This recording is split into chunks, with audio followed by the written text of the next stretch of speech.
Përshëndetje të gjithëve, Trade Castlevania tani hymi me emrin Capital Plus, po e theksoj përsëri që kemi bërë një ndryshim tek kanali jon, por jemi të njëjtët, ndoshta dhe te rrjetet sociale do ju ketë dalë që ne kemi ndryshuar emrin, por kemi menduar të bëjmë një hap më përpara, kështu që e nisa me këtë lajm përsëri për ndryshimin që ne kemi bërë në kanalin ton. Atëherë mirëmëngjes të gjithëve. Jemi sot me Henrin, do diskutojmë për analizën e treggjeve financiare, lajmet ekonomike dhe ndonjë analizë teknike, do të shikojmë kriptot, stocks edhe metalet. Përshëndetje Henry. Përshëndetje Kleo. Po, është thjesht një modifikim të brandit duke përfshi këtu dhe temat të tjera për tregtimin dhe për biznesin edhe për investimin. Por Tradecasti është emisioni kryesor që kam thënë gjithmonë. Shpresoj emisioni i javës kaluar të ju ketë ndihmuar, sepse ju që ndëgjoni podcastin për të marrë ndonjë mendim për kripton, keni parë shumë qartë çfarë ka ndodhur me kripton pas javës kaluar. Ishte frikë që do dështonte kripto dhe do uleshë për poshtë, por pati një rritje. Tani vazhdon një farë konsolidimi, por pati një rritje të konsiderueshme diku te $300, 10% në Ethereum dhe diku te $4,000 në Bitcoin.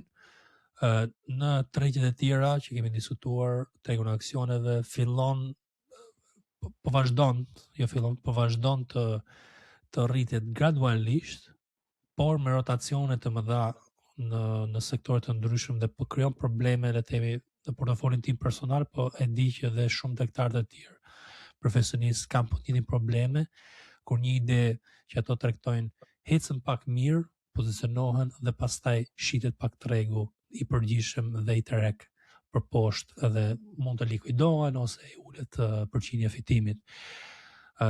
Javën e kaluar e çova portofolin tim deri te 10%, por ajo përqindje është ulur tani dhe jemi pak më ulur se sa aq. Edhe në kripto me pozicione që un kam hapur, kam parë ca likuidime finale ose strukturale që bëhet akumulimi të altcoins, për ju që jeni dëgjoni podcastin për të marrë ndonjë mendim për altcoins. Kjo është situata e altcoins është pak ndryshe nga Bitcoini dhe Ethereum për mendimin tim. Altcoins do të keni një situatë më të konsoliduar dhe po bën gati për ndonjë lëvizje për lart. Dhe po bëjmë manipulimet finale për të likuiduar tregtarët. Dhe unë jam përfshirë këtu me ca likuidime, por shumica e pozicioneve i kemi plus dhe i kemi shumë mirë në portofolin ton në grupin privat. I gjë që do të thoya këtu është që kemi dhe disa sektore të tjerë që po na ecin mirë, po do të diskutojmë me Kleon gjatë podcastit. Kleo, ka qenë një javë me të vërtet S&P 500 lart poshtë, volatiliteti, lajmet ekonomike, por më shumë çfarë shikoj unë janë që investitorët presin ndoshta ndonjë lajm nga presidenti Trump për të bërë ndonjë veprim të papritur, siç është rasti i sulmit ose i futjes së forcave të armatosura në shtetin e Iranit, nga protestat që janë bërë atje. Frika e investitorëve unë do ta lidhja më shumë me këtë pjesë. Dhe pastaj me lajmet ekonomike që kanë dalë, por i paparashikueshëm Trump asnjëherë nuk i dihet dhe ka qenë dhe kjo pak frika e investitorëve për në kripto, pasi në kripto janë investimet kur janë asete që normalisht janë ndryshe nga stocks edhe të tjera. Kemi pas dhe rritjen e metaleve, të goldit, silverit, javën e parë. Kjo mund të tregoj përsëri një pasiguri në treg, ose mund të jetë një lëvizje paraprake përpara se të vi lajmi. Kështu e shikoj unë, domethënë duke u bazuar te kjo javë. Po, metalet tregojnë që tregu është i pasigurt dhe do të gjejë një farë sigurie, por kryesore këtu te metalet është që bankat qendrore kineze dhe internacionale ka dalur jashtë dollarit, kur filloi Trumpi të bënte tarifa dhe le të themi të kundërvijeshje ose dhe Amerika në përgjithësi të kundërvijeshje Rusisë, Kinës dhe shtetet e tjera kryesore, çfarë kanë bërë gjithë këto banka?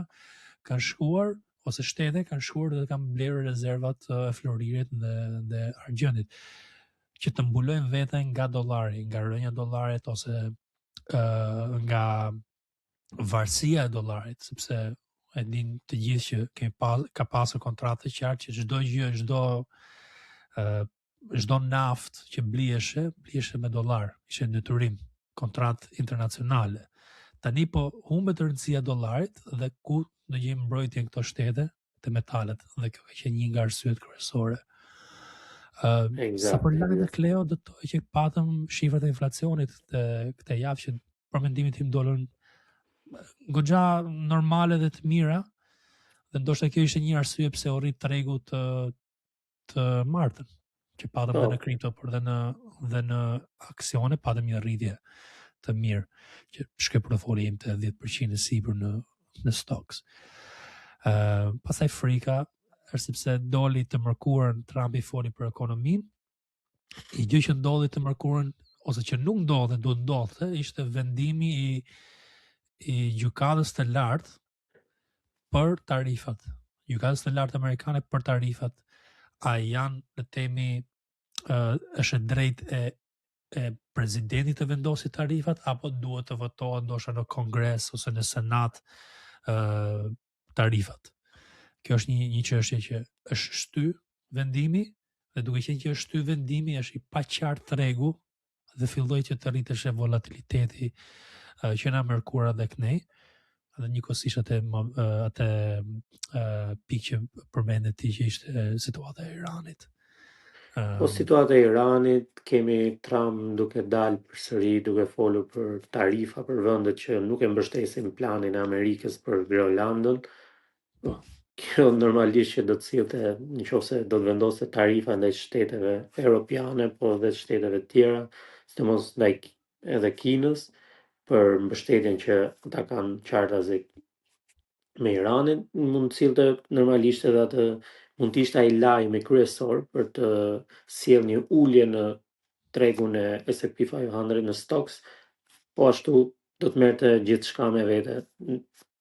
Kjo mund të ishte lajmi, ky mund të jetë lajmi që pritet ndoshta në këtë fundjavë, ose ndoshta mbas 2-3 javësh, që mund të sjellë një ulje në treg. Po, me diskutuam bashkë gjatë javës që ti më the çfarë ndikimi do ketë po që Amerika shkon në luftë ose ndërhyn në Iran. Thashëm vetëm shiko çfarë ndikimi patin në verë kur Amerika dhe Izraeli bombarduan ca zona strategjike ose ca gjëra ushtarake, pjesë të ushtrisë të Iranit në një mënyrë strategjike, dhe patëm një rënje në mesnat direkt në treg dhe likuidime, dhe ajo gjë mund të ndodhe tani. Ndërhyrja e Amerikës që mund të shkaktojë një luftë është shumë problematik. Situata gjeopolitike është shumë e rëndë. Unë kam parë një podcast të Tucker Carlson që kishte marrë në intervistë një nga këshilluesit kryesor të Putin, dhe ai mund të ketë thënë gati 6-7 herë që Europa po na shtyn që ne të hedhim predha kështu nukleare, si dita për këtë shqip, bërthamore, bomba bërthamore, dhe me degradimin e inteligjencës të europianëve, kështu thoshte, do mendojnë që nuk do ndodhi ajo gjë. Por po na shtyn dhe mund të jetë le të themi një gjë që mund të sheshohet komplet gjithë Europa. Pyetja ishte çfarë shteti do ishte le të themi kryesor, tha Gjermania dhe Anglia. Kështu që ne do të kemi pak merakle për këtë gjë. Por dukeshe le të themi shumë e acaruar situata, më tepër se sa duket nga për lajme, dhe le të themi po arrin një farë pike konfrontuese ku kemi, dhe ai përmendi që ka lidhje me Rusi, Kinë, që tani janë dy shtete shumë të fuqishme, një me me burime natyrore si Rusia, një tjetër me teknologji dhe me prodhim dhe me ekonomi numër 1 në botë, janë bashkunojnë bashkë. Dhe ke tani dhe këtë situatën e Iranit, ndërhyrjet, dhe po krijohet një situatë shumë vështirë gjeopolitike, që besoj që dhe kjo ka bërë tregun të pozitohet shumë të floriri dhe krijon le të themi destabilizim të tregtarët, duke mos pasur le të themi një ndjesi sigurie që mund të fusi kapitalin në tregje ose asete të pasigurta si kripto apo dhe aksionet. Është për të parë situata, nuk besoj që të ndodhi ajo gjë, shpresoj që mos ndodhi, por gjithmonë duhet të analizojmë situatën në detaje dhe me realitet në të dy krahat, jo thjesht të shikojmë për shembull mediat amerikane apo europiane çfarë thonë, do shikojmë dhe anën tjetër, çfarë po mendon ana tjetër, sepse mund vi diçka pa pritur dhe mund të shkaktohet një luftë. Por përmendi këtë që Putin është shumë i kujdesshëm që mos të krijohet situata dhe të mos të keqësohet situata. Dhe kjo ishte le të themi diskutimi që unë pash përmbledha këtu, po ishte shumë, për mua ishte një situatë pak e frikshme mund ta quaj.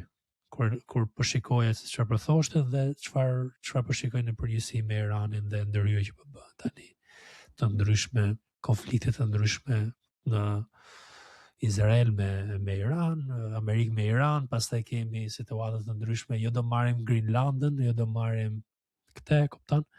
Këto lloj situata, pastaj Amerika që iku në Venezuelë, atë mënyrë dhe e mori presidentin sikur ishte një kalama, e kupton? Pa asnjë ashtu, pa respekt fare për ligjet internacionale. Këto krijojnë situata që kur e bën Amerika, pse mos ta bëj Kina në Taiwan? Kur e bën Amerika, thotë Rusi, pse mos ta bëj unë në Ukrainë, apo pse mos ta bëj unë në shtet tjetër, dhe fillon që hapen gjërat dhe krijohen le të themi situata të këqija. Si tregtar në ana jo, duhet jemi shumë të kujdesshëm se çfarë do ndodhi te tregu. Unë po mundohem mos të merrem me politikë, kuptohet. Po, normalisht. Thjesht po diskutojmë le të themi gjeopolitikë, që do kenë ndikim. Edhe du të kemi kujdes që mund të jenë një event le të themi papritur që mund të ndodhi. Që asnjëri nuk e parashikon. Shpresoj që mos ndikoj le të themi në situata të këqija që përmenda unë, por mund të jetë një event që edhe asnjëri nuk e di dhe del Trumpi një të diel dhe ndërhyn në Iran dhe gjithë kapitali që ne kemi në treg fillon që ulet 20-30% papritur gjatë kohës që ne jemi në gjumë. Kjo është situata. Javën tjetër, javën që kaloi tani, patëm dhe raportimin të ardhur të TSM-s, që është Taiwan Semiconductors, kompani që prodhon mikrochipe dhe prodhon shumica e mikrochipeve në botë për Nvidia, për AMD-n dhe shumë kompani të tjera.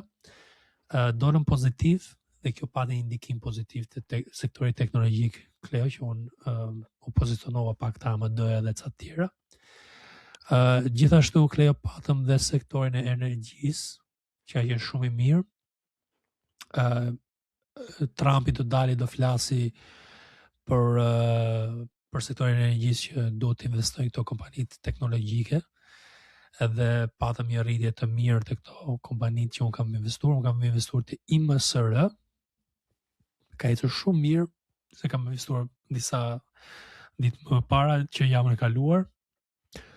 Kam investuar të shumë kompanitë të tjera energjike, si LNG që është gazi natyral, që është zgjidhja parë për prodhimin e energjisë për këto data center që do të bëhen për AI, dhe shumë kompanitë të tjera të ndryshme në X të po që doni të shikoni këto tregtime, mund të hyni te komunitetin e Discord dhe të shikoni çfarë kam unë në portofolin tim.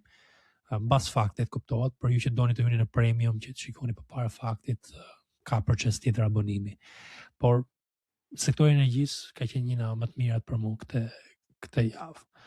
Edhe pak sektori i shitjeve produktesh, pata eBay që ka ecur shumë mirë dhe Etsy që kemi në portofol, që ka ecur shumë mirë.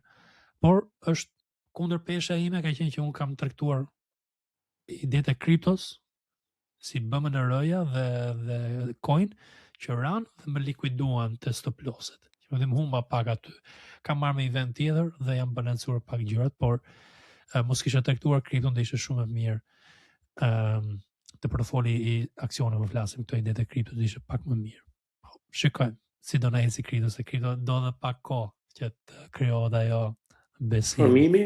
Formimi është i bukur në Bitcoin, domethënë nga analiza teknike siç e shikoj unë, është formuar shumë mirë çmimi, perfekt këtë javë, domethënë mbyllja e javës që lam para një jave dhe kjo javë që ka nisur perfekte, sepse po të kishim një ulje në fillim të kësaj jave që lam, atëherë do të thyeshin strukturat ose do ndryshoja mendim, por deri tani është shumë bukur, është shumë mirë çmimi i Bitcoinit. Shpresoj që, siç e thash dhe javën e parë, duhet një rritje dhe ka ardhur ajo rritje në fillim të kësaj jave dhe shpresoj që të vazhdoj. Jemi në fazë konsolidimi, ndoshta edhe 2-3 ditë dhe pastaj mund të kemi një rritje të çmimit.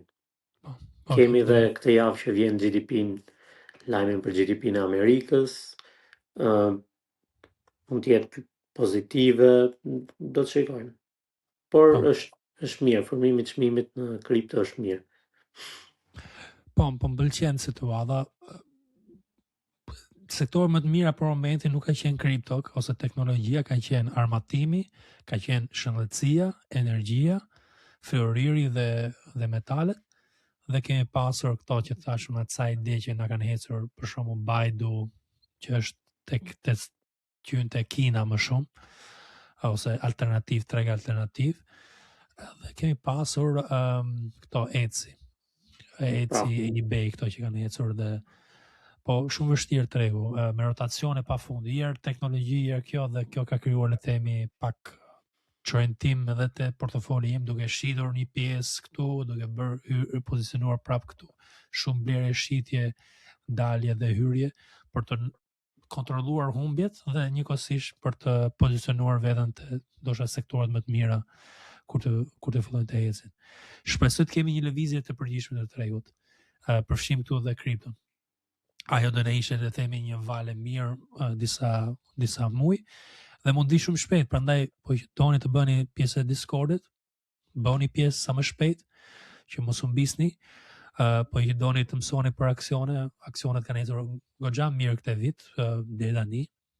Të marrësh për shembull 5-10% sa kam marrë unë për 2 javët e para është sukses. Kështu që njerëzit nuk i marrin në fund të vitit ato përqindje me investime të ndryshme, prona, biznese dhe gjëra të tjera. Mund t'i merrni me tregtim. Por duhet përkushtim dhe nuk është grup sinjalesh, është grup ndërtim portofoli. Gjithmonë e përmend të gjë, nuk jemi grup sinjalesh.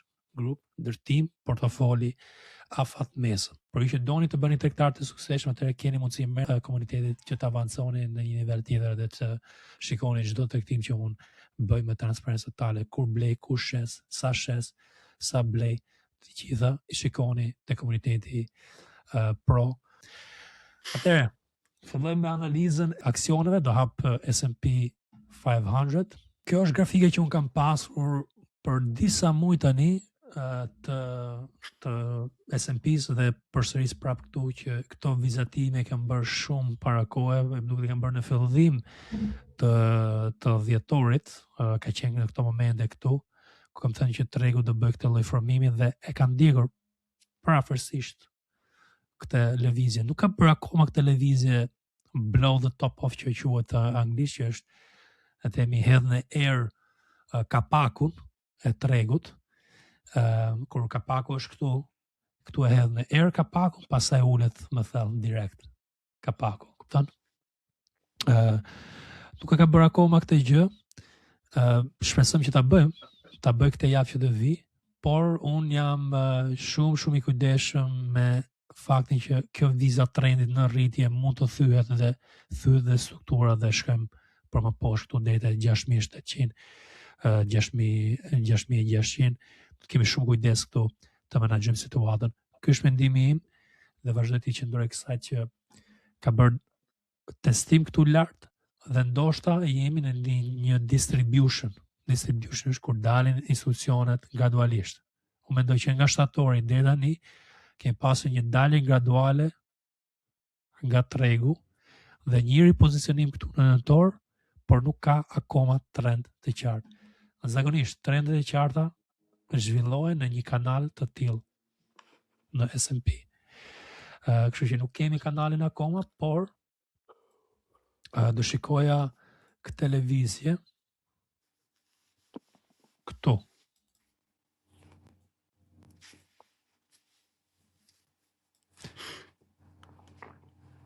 Këtu kështu. A da bëj këtë lëvizje deri te 7100?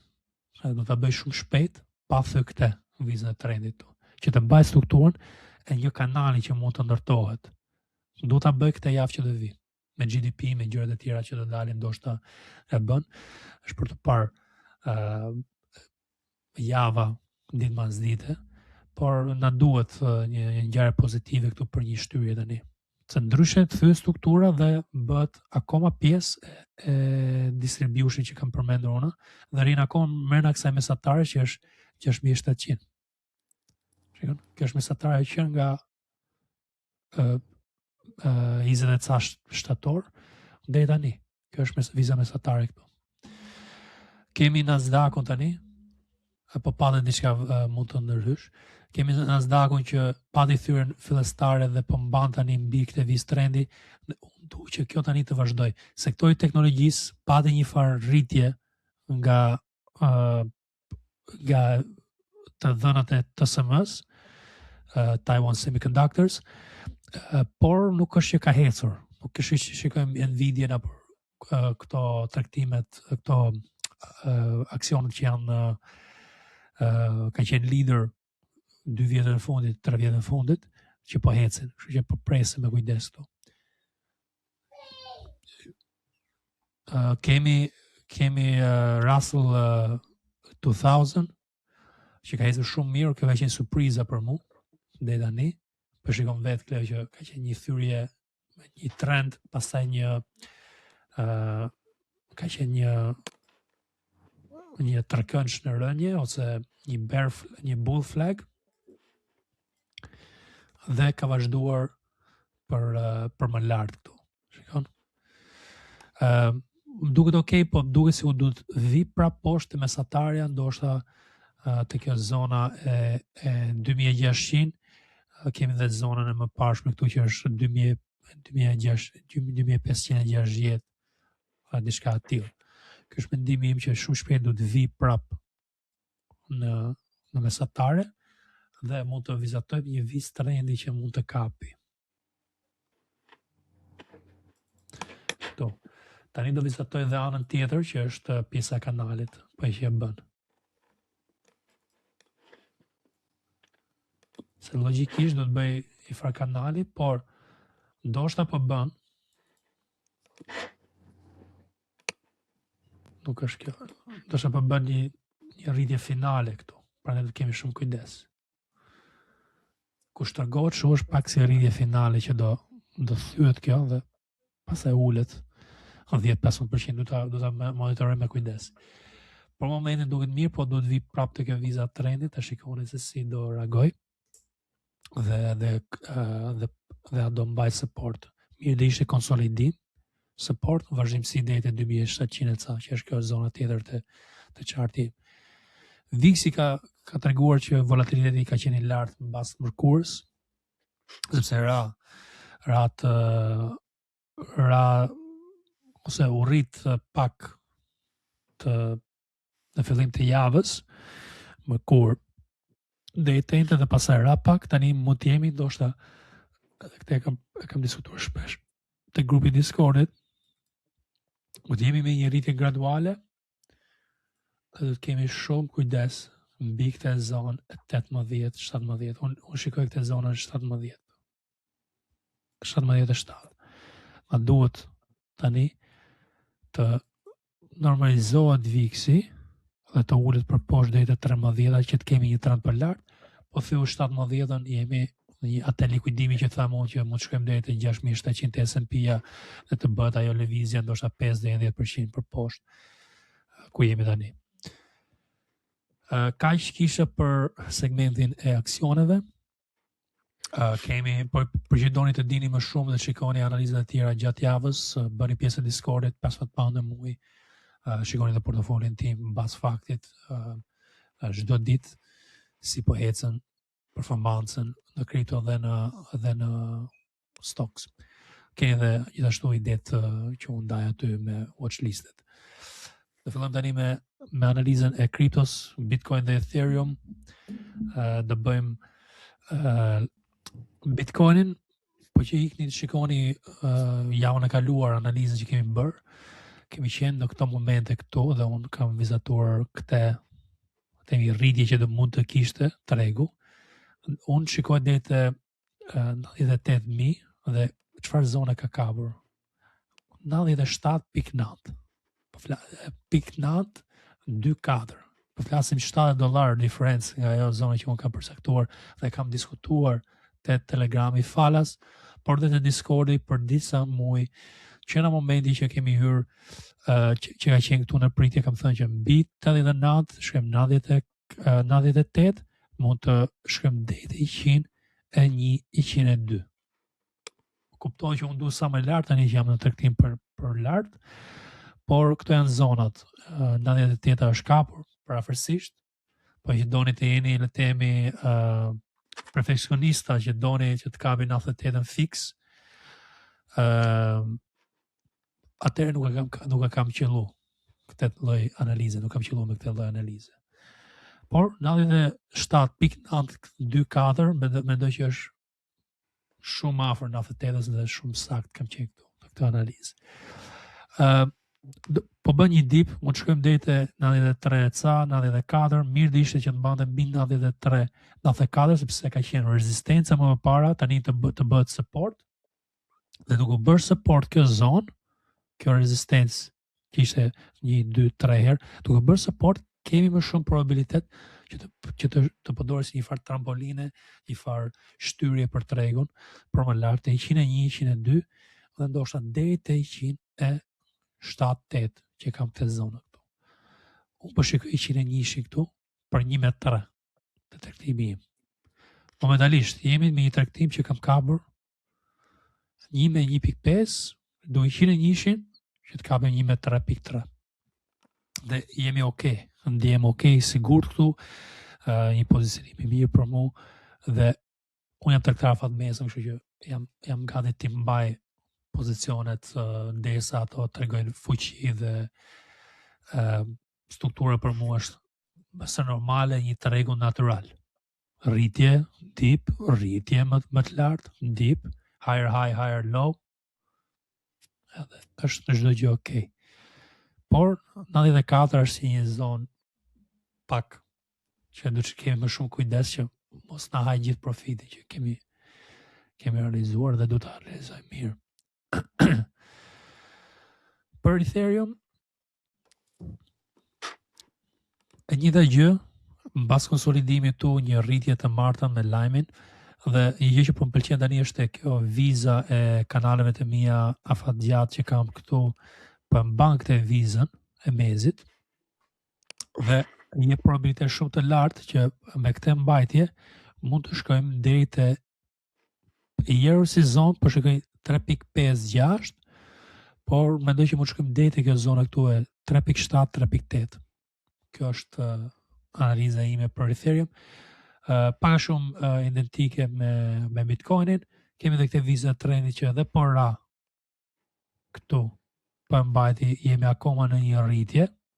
Nuk është të thënë që unë do ta mbaj, por zonë që unë kam pasur, shikoj, këtë zonë që kam përcaktuar dhe thash mund të shikoni chartet e javës kaluar dhe 2-3 javët e kaluar me analizat. Kjo zonë ka qenë përcaktuar me kohë.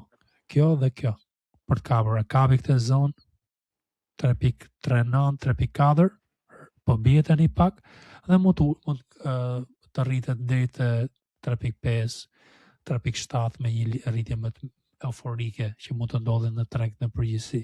Ta studiojmë me kujdes këtë pjesë sepse tregu, ashtu që kemi diskutuar në segmentet e tjera të podcastit, ka paqartësia, pasiguri, ka çështje gjeopolitike, shumë faktorë të tjerë që mund të vinë si surprizë në treg.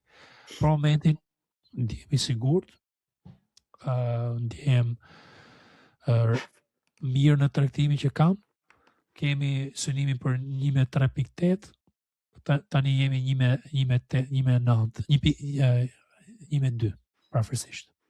Kam realizuar. Kështu që po që do kishit rrezikuar $1.000 këtu të stop lossi, do kishit tani $2.000 profit për një periudhë 2 javë e gjys. Po që keni rrezikuar më shumë, kuptohet që fitoni më shumë, për 1.2 shumë mirë për mendimin tim për momentin. Rrugës për 1.4. Kjo është analiza ime për Bitcoin dhe për Ethereum. Kemi ca altcoin që kemi të portofoli jonë, por që të shikoni portofolin do të bleni akses të Discordi privat që është vetëm 15 pound në muaj, e keni më poshtë përshkrimi i videos dhe mrena komunitetit. Jeni dhe më kurioz, doni të dini çdo tregtim që bëj unë me transparencë totale, mrena komunitetit mund të bëni abonimin për grupin ku unë jap çdo lëvizje, hyrje, dalje, shitje, blerje, çdo gjë që unë bëj, ristrukturim portofoli, të gjitha plus diskutime që bëjmë aty për një pagesë pak më lartë. Por shikoj herë grupin, testoje, ju pëlqen s'u pëlqen analizat që ne bëjmë dhe gjëra që ne japim me komunitetit fillestar, që është 15 pound në muaj. Në këtë segment do filloj herë me dollarin. Shumë i rëndësishëm dollari. Rritja e dollarit ka qenë një shenjë që tregu do ishte pak jo stabil. Dhe unë kam dashur që dollari të mbante këtë zonën, këtë vizën e trendit këtu. Ja ku e keni parafërsisht. Kjo viza trendit, 1 herë, 2 herë rezistenca. Këtu filloi që ta nonte tregu në 6 janari për lart. Vazhdon dhe kripto ta në pak për lart në këtë rast edhe S&P-a, por kjo ka rritur pak volatilitetin, sepse tregon që ka pak siguri tregu dhe rotacione shumë. Dollari po rritet, duket okay. Unë do doja tani një normalizim të kjo zonë, ose të shkoj deri te 100 mendoj unë dollari, kështu që për ju që trektoni Forex-in, mos shkoni kundër dollarit për momentin. Arrini deri te 100, derisa shkoj diksi te 100. Forex-i është shumë i lehtë, po që bëni afat mesë. Po bët afat shkurtër me çdo nuhatje të vogël që bën dollari, atëherë do digjeni edhe të shtohen dhe shumica dështojnë në Forex me për këtë arsye. Por dollari ka qenë shumë i mirë në rritje. Po e them prapë këtu që duhet të shkoj prapë te zona 100, kështu që vështirë që të shkoni kundër dollarit për një farë kohë afat mesme, disa ditë, disa javë. Kemi metalet, pastaj të shkojmë Gold, silver. Pa gold and silver që kemi këtu poshtë. Floriri ka kavurat e zonë që unë ka përcaktuar javën e kaluar që ishte 4.600. Se kam ja 2 javë që përmend këtë zonë. Mendoj që mund të shkoj pak më shumë ndoshta.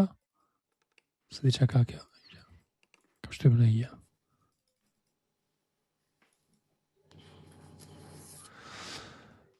Mouse duket. Okay. Kam përcaktuar zona 4.600. Kishte kur kam dhënë një shembull për gjë. Më shkoj deri te 4.700, aty do të shikojmë për ndonjë rezistencë finale mendimi im. Por jemi në një situatë gjeopolitike pasigur që përmendëm te segmenti më parshëm dhe kjo sjell gjithmonë një rritje të floririt dhe të metaleve.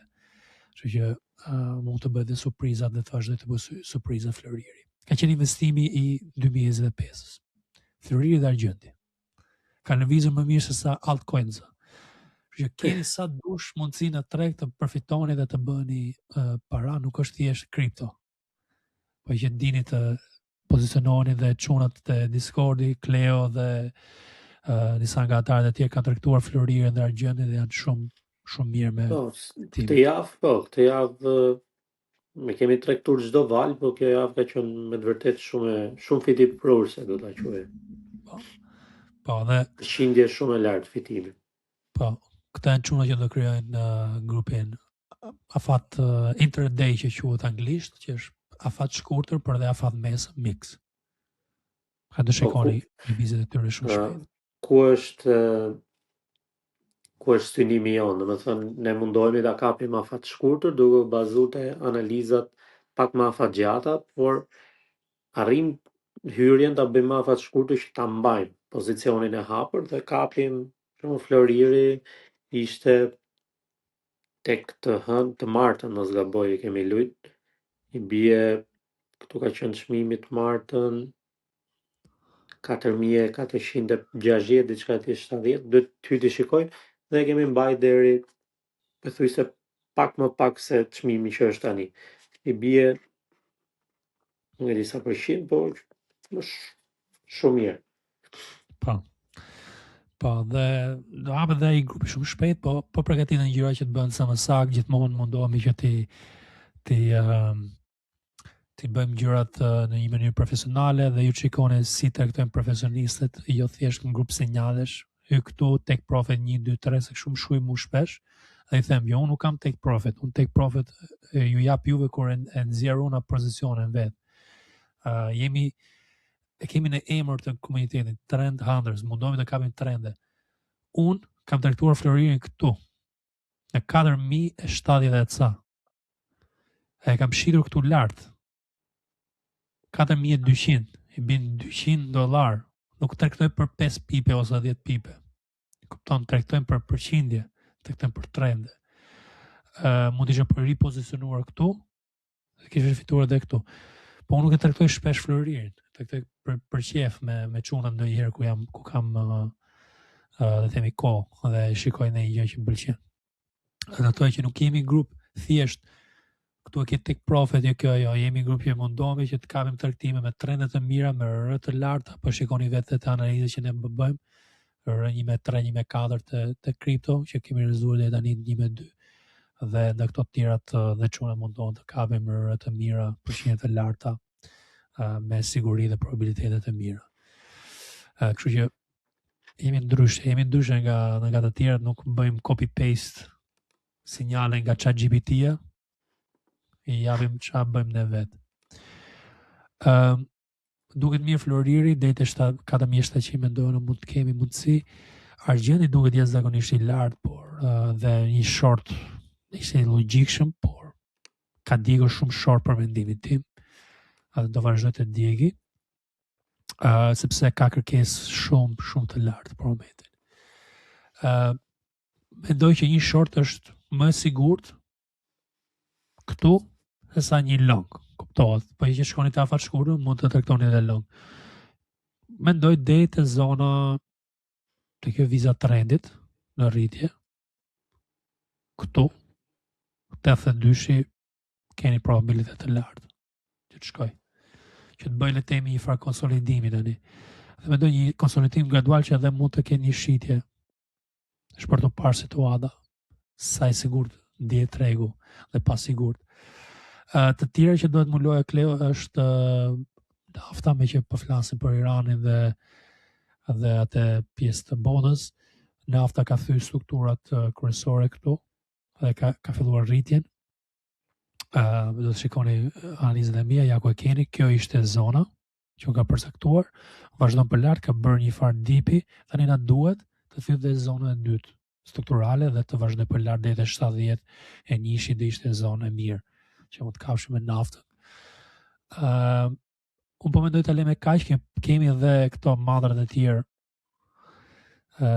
këtu, por bëhet pak e gjatë podcasti dhe janë gjëra që po që doni ti mbuloni dhe ti shikoni, mund të shikoni të Discordi privat, 15 pound e muaj bëni pjesë, linkun e keni te përshkrimi dhe Gjithashtu ju ftoj që të bëni pjesë të gjithë mediave sociale duke na ndjekur në Instagram, në TikTok, kur unë bëj live një herë, 2 herë në javë bëj ndonjë live aty dhe bëj përgjigje dëgjuesve ton. Dhe të bëni pjesë të Telegramit, më bëni pyetje aty për që keni ndonjë pyetje, s'keni mundësi ndoshta financiare të paguani 15 pound në muaj, atëre ose s'keni dëshirë, s'keni besim, atëre mund të bëni pjesë të Telegramit, falas, prapë linkun e keni më poshtë, që është vetëm pyetje dhe përgjigje që unë jap gjatë javës kur ka mundësi dhe kohë. Kleo, do një mesazh final për dëgjuesit? Ju ftojmë të na ndiqni, siç e tha edhe ti, në gjitha rrjetet tona sociale, na bëni subscribe në YouTube. Ne do mundohemi që ky podcast mos mungoj asnjëherë gjatë gjithë kohës. Ta filmojmë çdo javë, do të jemi aty për t'i tregu shqiptarëve që jemi të vetmit që dim ta analizojmë tregun më mirë. Nuk po flas se nuk ka të tjerë, por në Shqipëri për stocks market, për kripto kemi pafund, për forex po ashtu, por ne do të mbetemi dhe jemi më të mirë. Unë këtë e kam sigur dhe nuk ma heq njeri nga mendja. Jemi dhe të vetmi që marrim nga koha jonë dhe ju japim juve këto analiza për t'ju bërë tregtar më inteligjent. Kjo është ideja këtu. Dhe ideja e krijimit, më fal se ndërpreva, ka qenë që të ndërtojmë diçka në Shqipëri që nuk është. Po. Me këtë podcast. podcast. Unë zakonisht në Shqipëri shikoj ndisha disa persona që janë të famshëm që bënin forex dhe jepnin përqindjen e fitimit të goldit nga maj deri në tetor, nëntor, ose deri në dhjetor të 2025-s. Kur t'jepni përqindjen, ju sugjeroj ta jepni nga janari deri në dhjetor, sepse aty është viti, do të thënë aty përcaktohet.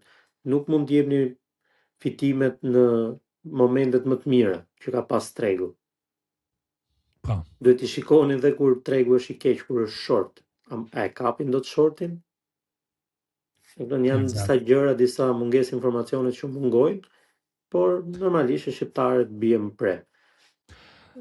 Shpresoj që podcasti jon dëgjues t'ju ketë edukuar, t'ju ketë informuar. Unë që në startën e mia, se një gjë tjetër që do shtoj këtu është çdo gjë e bëj me transparencë. Po pa dyshimet e performanca ime, e kam thënë të gjithëve që keni mundësi që të më kërkoni statementin e brokerage account. Por unë kam bërë performancën të US Investing Championship dhe kam ndarë aty çdo muaj. Kështu që më keni dhe online, më do të pyesni në ChatGPT si ka dalë filani të US Investing Championship. Dhe keni aty. Kështu që do të filloni të edukoni, sidomos në tregjet financiare, sepse është një botë që financa jote nuk është më jotja në momentin që ti e fut në një brokerage account. Është në dorën dhe mirëbesimin kujdestarin e një brokerage account. Do të keni qena brokerage account që përzidhni, deri te çim besoni ju që të traktoni sakt. Keni kujdes dhe çim dëgjoni. Çfarë dëgjoni ju në online në X unë shikoj vetëm robota. Vetëm copy paste ChatGPT robota që postojnë aty çdo ditë. Është bërë bota tani, çdo media sociale është thjesht për marketing dhe përtojnë që të dalin real njerëzit të flasin kështu që flasim ne, të marrin 45 minuta kohë apo 1 orë kohë të vetes dhe të flasin atë që po bëjmë realisht vetë. Përtojnë dhe bëjmë marketing i bin shkurt. Ja Rolexi im, ja Lambo im, ja copy paste diçka nga ChatGPT-ja postoja aty. Fut një zër roboti aty dhe një foto, edhe i bin shkurt. Pse?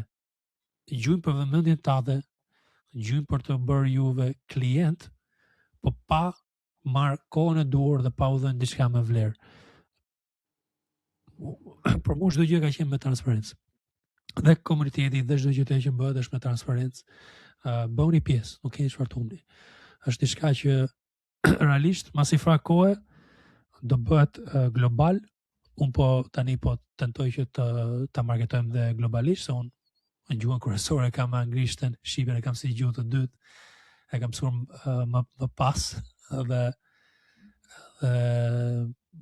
do bëhet diçka shumë e mirë si grup. Bëni pjesë, mësoni diçka, po patëm ndonjë pyetje, unë kam qenë gjithmonë i hapur me shqiptarët. Kjo është vetëm një gjë që unë bëj me shqiptarët, nuk i bëj me të tjerët. Ka qenë si diçka që unë kam dashur të informoj komunitetin shqiptar. Që unë të marr kohë nga jeta ime t'ju jap juve përgjigje për disa gjëra që për mua zakonisht duken elementare, do të thotë që unë ju jap respekt dhe kohë dhe po mundohem që t'ju informoj që të bëni të aftë. Kleo, po e mbyll më kaq. Shpresoj që të bëni pjesë e komuniteteve, Telegrami falas, Discordit, media sociale, na ndiqni, shpërndajeni videon,